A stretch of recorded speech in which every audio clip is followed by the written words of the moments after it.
이슈 분석 Y 시간입니다. 김세웅 전문가님과 함께합니다. 전문가님 안녕하세요. 네, 안녕하세요. 네, 안녕하세요.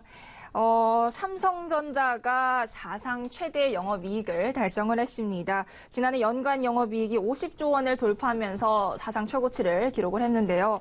아쉽게도 주가는 하락세입니다. 오늘 삼성전자 하락세 보이면서 지금 양시장 모두 흔들리고 있는 모습인데요. 이 수급별로는 또 사실 이 외국인의 저가 매수세는 또 꾸준히 유입이 되고 있어요. 현재 외국인 순매수 6위에 지금 이름을 올렸거든요. 이 전체적으로 어떻게 보면 좋을까요? 네, 우선 삼성전자가 오늘 발표한 내용을 보면 지난해 4분기 매출이 60조 원, 그리고 영업이익이 15조 1천억 원 정도 된다라고 발표를 했고요. 잠정치입니다. 동기 대비 매출액은 23%, 그리고 영업이익은 63% 정도 상승을 했기 때문에 굉장히 많이 상승을 했다라고 볼 수가 있고요. 그러나 그 증권가 예상치보다는 못한 성적표를 발표했다라고 볼 수가 있습니다. 그렇기 때문에 주가가 맥을 못 춘다라고 말씀을 드릴 수가 있고요. 이렇게 그 증권가 예상치보다 못하게 나온 이유는 그 4분기 반도체 부문에 특별 상여금을 지급하는 것과, 그리고 또한 워낙 강세로 인해서 환산 수익이 감소했다라고 볼 수가 있고요. 2017년도에 그 연매출액을 보게 된다면 거의 240조 원에 육박하고요. 그리고 영업이익은 53조 6천억 원 정도 됩니다. 반도체 부분에서 4분기에 보면 10조 원이 넘는 영업이익을 달성했고, 그리고 1년 전체적으로 본다면 35조 원. 그 삼성전자 영업이익의 3분의 1을 반도체 부분이 차지하고 있다라고 볼 수가 있습니다. 그런데 이제 그 우려감도 만만치가 않은데요. 지금 현재 우려감을 보게 된다면 반도체 수요는 높지만 그 초호황 시대인 지금 현재 반도체 시장이 올해가 정점이지 않겠냐라는 그 시각이 대체적으로 있습니다. 그렇기 때문에 최근에 그 반도체 가격이나 아니면 이런 부분이 우려감 때문에 그 삼성전자의 주가가 오르지 못하는 모습인 것 같고요. 워낙 강세가 향후에도 더 지속될 가능성이 크다라는 게 대체적인 시각인 것 같고요. 그리고 또한 미국의 업체들이 그 SK 하이닉스나 삼성전자에 대한 특허 소송 침해를 통한 그 소송이 진행 중에 있는 부분들, 그리고 트럼프 정부가 통상 압력을 가하는 부분이 삼성전자에게는 악재다라고 말씀을 드릴 수가 있고요. 그리고 또한 중국이 그 반도체 굴기를 선언하게 되면서 메모리 반도체 시장에 진입을 했습니다. 올해부터 생산이 되게 된다면 낸드 플래시나 디램 가격 하락이 있을 것이다. 그리고 또 공급이 대폭적으로 확대될 것이라는 전망이 있기 때문에 삼성전자의 현재 주식이 맥을 못 추는 것들이 있다라고 말씀을 드릴 수가 있습니다. 네, 아무래도 이 삼성전자 아무래도 이 반도체 힘이 좀 클 수밖에 없어 보이긴 하는데요. 자, 어제 미국으로 잠깐 넘어가 보면 어제 미국의 이 기술주 중심의 팽의 주가가 일제히 상승을 했고요. 필라델피아 반도체 지수도 어제 0.74% 상승폭을 기록을 했습니다. 따라서 엔비디아 그리고 AMD 등 이 반도체 칩 관련 주가들이 어제 3%대 급등세를 보였어요. 자, 이렇게 미국 그리고 뭐 아까 말씀하셨듯이 중국도 지금 반도체 시장에서 좀 따라오고 있는 모습인데, 자, 글로벌 시장에서 어떨까요?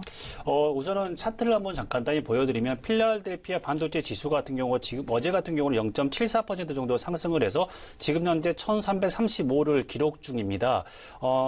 전고점이었던 그 1342에 거의 근접했다라고 말씀을 드릴 수가 있고요. 최근에 12월 달에 조정을 겪고 나서 지금 현재 수준을 보게 된다면 한 9에서 10% 정도 상승하는 모습들이 보이는데요. 지금 제가 말씀드릴 수 있는 건 최근에 2년 동안 반도체 필라델피아 반도체 지수를 보게 된다면 2016년부터 지금 600포인트에서 1335까지 상승했던 모습들이 보였습니다. 이렇게 가파르게 상승하다 보니까 반도체 지수에 대한 우려감이 있었기 때문에 최근에 떨어졌던 거고요. 다시 반등하는 모습들은 이제 AR이나 VR 같은 경우, 그리고 또한 전기차에 들어가는 반도체 수요, 이런 부분이 더 늘어날 것이라는 시장의 전망치가 있기 때문에 지금은 악재와 호재가 흔히 말하는 같이 존재하는 모습이라고 볼 수가 있고요. 엔비디아 같은 경우는 보게 된다면 골드만삭스가 목표 주가를 228달러를 제시하게 되면서 작년에 100% 넘게 상승했지만 올해도 가장 좋은 반도체 업체가 될 것이라고 전망하게 되면서 지금 현재 S&P나 나스닥에서 가장 좋은 반도체 업체 중에서 반도체 업에서 가장 좋은 기업이라고 말씀을 드릴 수가 있고요. 중국 같은 경우로 보게 된다면 2025년까지 반도체 굴기를 통해서 164조 원을 투자를 하게 됩니다. 그렇게 되면서 지금 현재는 뭐 디램이나 낸디 플래시 공급이 확대가 되겠지만 아마도 그 팹리스라는 그 시스템 반도체 쪽에도 지금 현재 중국이 가장 선두로 앞서가고 있다. 우리나라 그 팹리스 업체들의 그 매출을 총합이 한 2조 원 정도 되는데요. 중국 같은 경우는 32조 원이 넘습니다. 우리나라의 16배 정도 되기 때문에 굉장히 지금은 중국이 더 앞서가고 있다라고 말씀을 드릴 수가 있고요. 우리나라 같은 경우 보게 된다면 1990년대 후반부터 2000년대 중반까지 두 자릿수 성장을 했지만 지금 현재는 전혀 그 정체 구간에 있다라고 말씀을 드릴 수가 있고요. 지금은 중국 업체들이 거의 20%가 넘는 성장률을 기록하고 있습니다. 올해 가 32조 원 정도 되는데요.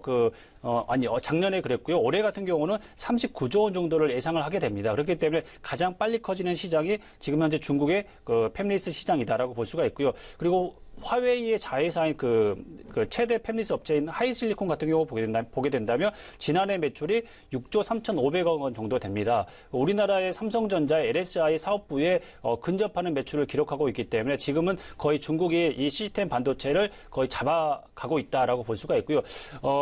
혹자는 이런 말도 합니다. 우리나라가 반도체 강국이라는 말은 옛말이라는 말을 하게 되는데요. 하나의 제품군, 하나의 지역, 하나의 그 고객사를 두고 있으면서 글로벌 시장이 변화하고 있는 부분에 대해서 적응하지 못했다라고 볼 수가 있어서 이제는 우리나라는 메모리 반도체의 강국이지 전체 반도체 시장의 강국이라기는 보기 힘들다라고 말씀을 드릴 수가 있습니다.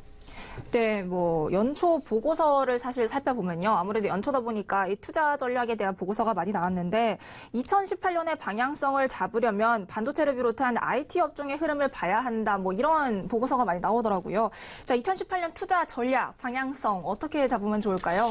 제가 생각할 때는 우리나라 수출에서 반도체가 차지하는 비중이 작년에 17%였고요. 올해는 20%입니다. 가장 큰 그 포션을 차지하고 있고요. 그리고 반도체 시장을 알지 못하고서는 주식 투자를 하지 못할 정도로 굉장히 중요한 산업군이다라고 말씀을 드릴 수가 있고요. 반도체가 지금 현재 보면 그 설왕설래합니다. 더 가냐 아니면 지금이 고점이다 이런 말씀을 드릴 수가 말을 많이 하는데요. 필라델피아 반도체 지수만 보더라도 지금 현재가 고점은 아니다. 그 전고점을 보게 된다면 월봉 차트상에서 본다면 필라델피아 반도체 지수는 과거 1360이 IT 버블 때였죠. 이때까지 올라갔다가 지금 현재 그 점까지는 가지는 못했었고요. 그리고 꺾일 수 있는 요인들이 지금은 없다라고 볼 수가 있고요. 그리고 그렇기 때문에 아마도 반도체 시장은 올해가 가장 좋을 것이다라고 저는 예상을 하고요. 내년 정도는 아마 그 전기차나 다른 여타의 부분들 그리고 또한 트럼프 정부의 그 버블 정책들 그리고 또한 그 유럽 경기가 살아나는 부분들까지도 감안한다면 내년 경기도 더 좋겠다는 이야기가 나온다면 아마도 반도체는 더 살아날 가능성이 크고요. 그리고 또한 무역 흑자나 이런 부분이 있기 때문에 원화가 정확하게 한 1,000원대만 지켜준다면 아마도 제가 볼 때 삼성전자나 SK 하이닉스의 실적은 기대해 볼 만하라고 말씀을 드릴 수가 있습니다. 물론 이제 그 설왕설래하기 때문에 악재에 대한 부분도 어느 정도는 그 리스크 관리를 해야 된다라는 말씀을 드릴 수가 있고요. 이렇게 그 개별 주식에 투자하는 게 좀 우려된다라고 하게 된다면 제가 생각할 때는 코스닥 ETF 같은 경우도 아마 사서 얼마나 조금 중소형주에 대한 부분도 대체를 하는 게 좋다라고 말씀을 드릴 수가 있고요.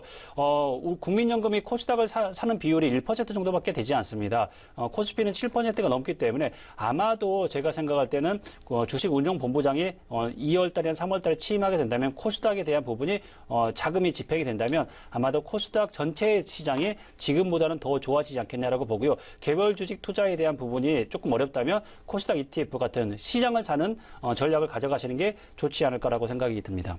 네, 삼성전자에 대한 진단 살펴봤고요. 또 전체적인 글로벌 반도체 업황까지 짚어주셨습니다. 네, 이슈 분석 Y 김세용 전문가님과 함께했습니다. 전문가님 감사합니다.